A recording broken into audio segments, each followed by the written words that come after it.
High friends, welcome to my channel Pallabi cooking house. আজকে আমি রান্না করব মিক্সড সবজি।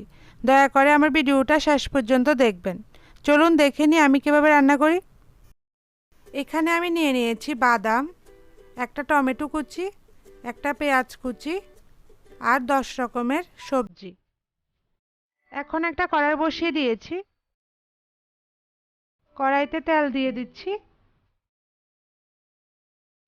এখন দিয়ে দিচ্ছি 1 চামচ বাটার। এবার দিয়ে দিচ্ছি হাফ চামচ পাঁচফোড়ন,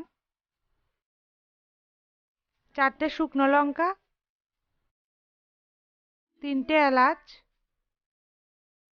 একটা দারচিনি আর একটা তেজপাতা।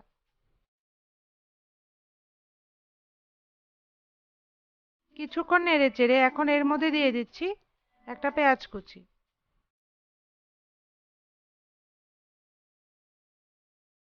পেঁয়াজটাকে কিছুক্ষণ ভেজে নিয়ে এখন এর মধ্যে দিয়ে দিচ্ছি একটা টমেটো কুচি। দিয়ে দিচ্ছি 1 চামচ হলুদ গুঁড়ো,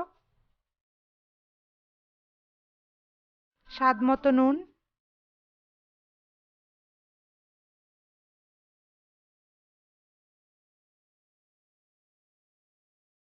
সবটাকে ভালোভাবে কষিয়ে নিচ্ছি।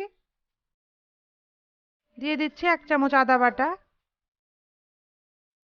আর 3-4টে কাঁচা লঙ্কা বাটা।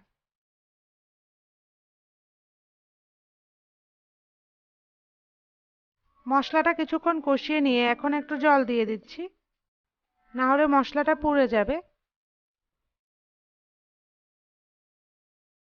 এখন এর মধ্যে দিয়ে দিচ্ছি 1 চামচ লাল লঙ্কা গুঁড়ো, 1 চামচ ধনে গুঁড়ো, 1 চামচ জিরে গুঁড়ো আর 1 চামচ ব্ল্যাক পেপার পাউডার।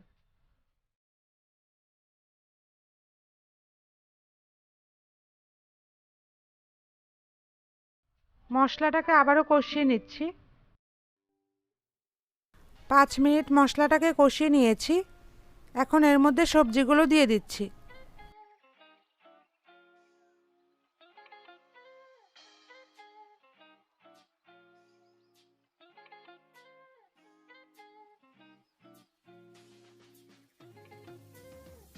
সবটাকে আমি 5 মিনিট কষিয়ে নিয়েছি।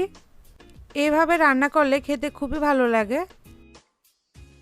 এখন আমি ঢাকা দিয়ে দিচ্ছি, তাহলে সবজিটা ভালোভাবে সেদ্ধ হয়ে যাবে। ঢাকাটা তুলে নিচ্ছি। আমি 3 মিনিট ঢাকা দিয়ে রেখেছিলাম।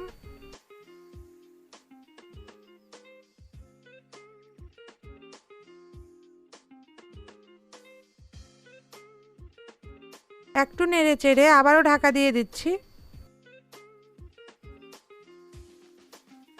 2 মিনিট ঢাকা দিয়ে রেখে ঢাকাটা তুলে নিচ্ছি।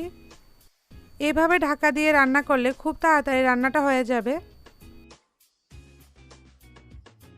সবজিটা আমি ভালোভাবে কষিয়ে নিয়েছি।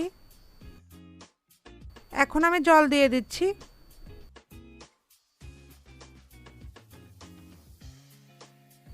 এখন এর মধ্যে দিয়ে দিচ্ছি বাদাম, দিয়ে দিচ্ছি হাফ চামচ চিনি। চিনিটা অপশনাল, আপনারা চাইলে নাও দিতে পারেন। ফ্রেন্ডস, আপনাদের যদি আমার এই রেসিপিটা ভালো লেগে থাকে তাহলে অবশ্যই লাইক করবেন, শেয়ার করবেন আর কমেন্ট করে জানাবেন কেমন হয়েছে। এখনও পর্যন্ত আমার চ্যানেলটা যদি সাবস্ক্রাইব করে না থাকেন অবশ্যই সাবস্ক্রাইব করে দেবেন।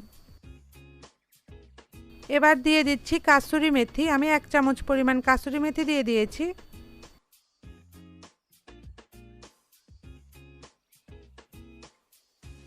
এখন দিয়ে দিচ্ছি একটু গরম মশলা গুঁড়ো।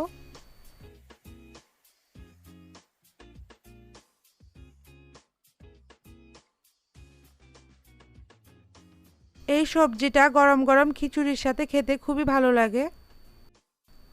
দেখুন ফ্রেন্ডস, হয়ে গেছে আমার মিক্সড সবজি রান্না করা। আপনারা ভালো থাকবেন, সুস্থ থাকবেন আর আমার চ্যানেলের সবগুলো ভিডিও দেখবেন। Thank you friends.